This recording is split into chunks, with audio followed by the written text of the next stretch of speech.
Noi alle 12:45, 12:50 teniamo abitualmente per un paio di volte alla settimana un corso di Pilates, al quale proprio ieri la ragazza, insieme anche alla mamma e a altri partecipanti, è venuta qui appunto per fare attività.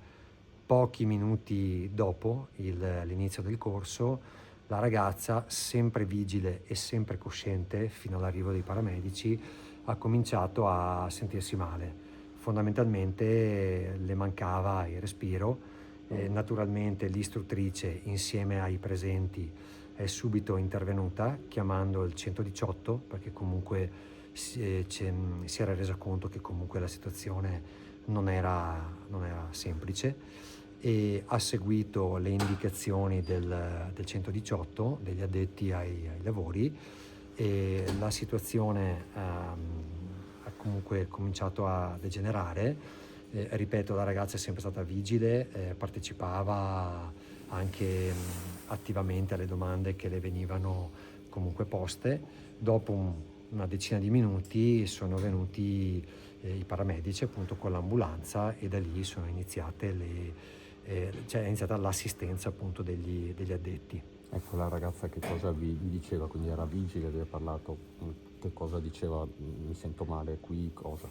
Assolutamente sì, la ragazza lamentava una difficoltà a respirare, e poi ha rimesso dell'acqua. In un primo momento pensavamo che fosse magari una congestione, cioè noi non essendo medici però abbiamo fatto delle supposizioni.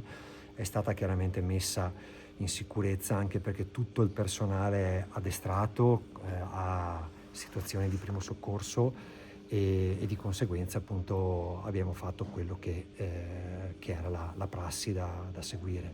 Poi sono intervenute appunto l'ambulanza e hanno cercato, dopo siamo affidati chiaramente a loro. Quindi Vania era qui con la mamma Sara. Assolutamente sì, mamma era appunto presente insieme anche alle altre persone che partecipavano al corso. Quindi venivano spesso, 2 volte alla settimana. Ma allora diciamo che i nostri abbonamenti non sono rigidi, quindi la frequenza dipende appunto dal cliente. In questo caso qui la ragazza frequentava l'università, quindi a volte si presentava in pausa pranzo, a volte magari la sera, non necessariamente sempre ed esclusivamente all'ora di pranzo. Era una ragazza che stava bene, immagino ci fosse anche un certificato di idoneità sportiva. Assolutamente sì, il certificato l'aveva fatto il 5 novembre del 2025, quindi anche da poco.